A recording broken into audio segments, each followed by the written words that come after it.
Qu'est-ce qu'une transformation physique? Comment évaluer l'énergie transférée lors d'une telle transformation? C'est l'objet de ce chapitre.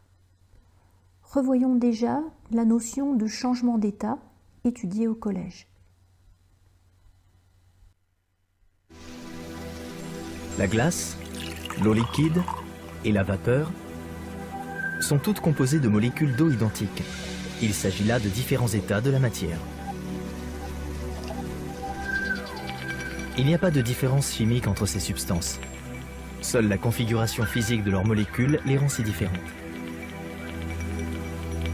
L'eau est un exemple bien connu, mais la plupart des substances peuvent exister sous forme solide, liquide ou gazeuse. Tout dépend de la température. Lorsqu'un solide est soumis à de l'énergie sous forme de chaleur, les vibrations de ses particules s'intensifient. Sous l'effet d'une énergie suffisante, elles peuvent finir par se séparer les unes des autres et se déplacer librement, se transformant ainsi en liquide. Ce changement porte le nom de fusion.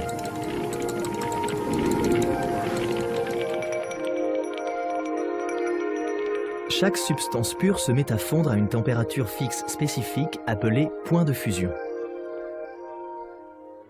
Le gallium est un métal qui fond à 30 degrés Celsius, ce qui signifie qu'il suffit de le tenir dans la main pour le faire fondre. Alors que le point de fusion de l'eau est de 0 degrés Celsius.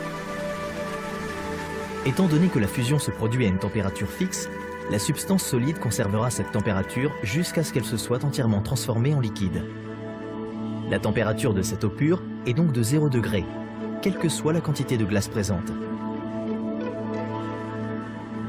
Le réchauffement d'un liquide a pour effet d'accélérer le mouvement de ses particules.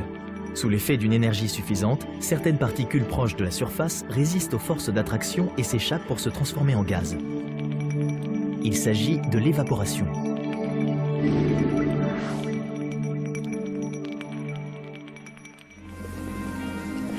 Lorsque la température augmente suffisamment, les particules, et pas seulement celles qui sont en surface, commencent à s'échapper en formant des bulles.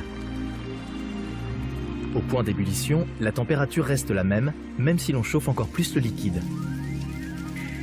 Cela se produit pour chaque liquide pur à une température précise. Si l'on refroidit un gaz jusqu'à ce qu'il atteigne une température inférieure à son point d'ébullition, cela ralentit le mouvement de ses particules.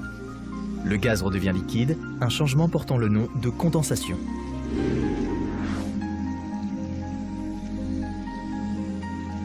Lorsque l'on refroidit suffisamment un liquide, ces particules s'agglutinent pour former un solide. Il s'agit de la solidification.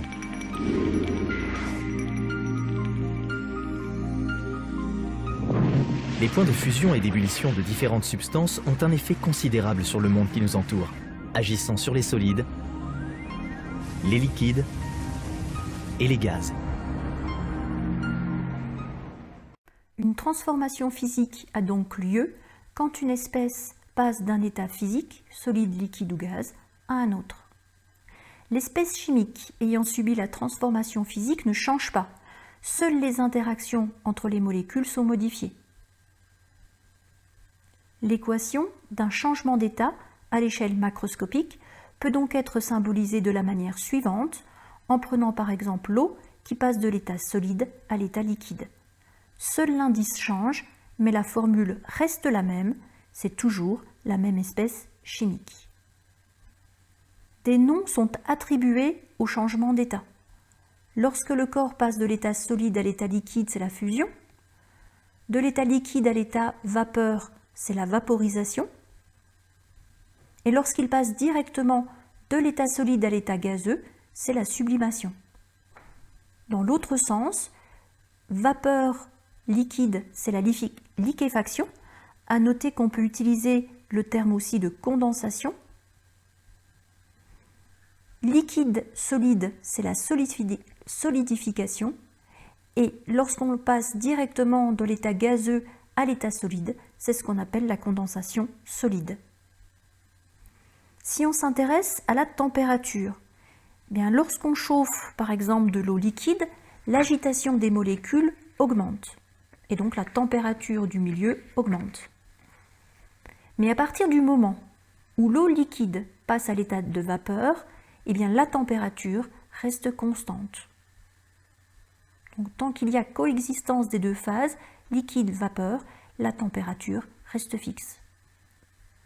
On peut généraliser ce résultat à tout corps pur et à tout changement d'état. En effet, une élévation de température conduit à une agitation plus grande des molécules, même à l'état solide. Lorsque les deux états coexistent, dans un premier temps solide-liquide, c'est-à-dire au changement d'état solide-liquide, correspond à un palier. La température reste constante et est égale à la température de fusion du corps pur. Dès qu'il n'y a plus de solide et qu'on continue de chauffer, la température augmente à nouveau pour atteindre ensuite un deuxième palier, où là, il y a coexistence entre le liquide et le gaz. La température reste constante en présence de ces deux phases et est égale à la température de vaporisation. Lorsque le liquide a disparu, la température continue d'augmenter avec le gaz seul. Les changements d'état d'un corps pur s'effectuent donc toujours à température constante. Ce n'est pas le cas avec un mélange. Attention maintenant à ne pas confondre fusion et dissolution, comme beaucoup de personnes le font. Lorsqu'on place un soluté dans un solvant approprié, le soluté se dissout dans le solvant pour former une solution. Par exemple, si l'on dissout du sucre dans de l'eau, on obtient une solution d'eau sucrée.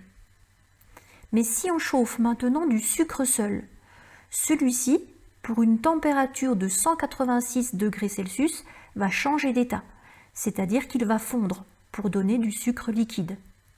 186 degrés Celsius est donc la température de fusion, alors qu'à température ambiante, le sucre se dissout facilement dans l'eau pour donner de l'eau sucrée. Les deux noms correspondent donc à deux phénomènes différents. Intéressons-nous maintenant au transfert d'énergie au cours d'un changement d'état. Pour la fusion, la vaporisation et la sublimation, l'espèce chimique qui change d'état voit son énergie augmenter. Il est donc nécessaire de lui apporter de l'énergie. Ces transformations physiques sont qualifiées d'endothermiques. L'énergie apportée à l'espèce chimique, notée grand Q, est comptée positivement. Par contre, lors d'une solidification, liquéfaction ou encore condensation, l'espèce chimique qui change d'état voit son énergie diminuer. Elle va donc libérer de l'énergie. Ces transformations physiques sont dites exothermiques. L'énergie libérée grand Q est comptée cette fois-ci négativement. Cette énergie grand Q peut être calculée de la manière suivante. Prenons l'exemple du changement d'état correspondant à la fusion de la glace. Il est nécessaire ici de fournir de l'énergie au système glace pour effectuer ce changement d'état qui se produit à 0 degré Celsius lorsqu'on se trouve à la pression atmosphérique. L'énergie à fournir pour faire fondre 1 kg de glace est connue et se nomme chaleur latente de changement d'état, plus précisément ici, chaleur latente de fusion de la glace, notée LF. Sa valeur peut être fournie dans une table. Il est donc possible de déterminer l'énergie grand Q à fournir pour faire fondre une masse petit m de glace grâce à la relation Q est égal à m fois LF.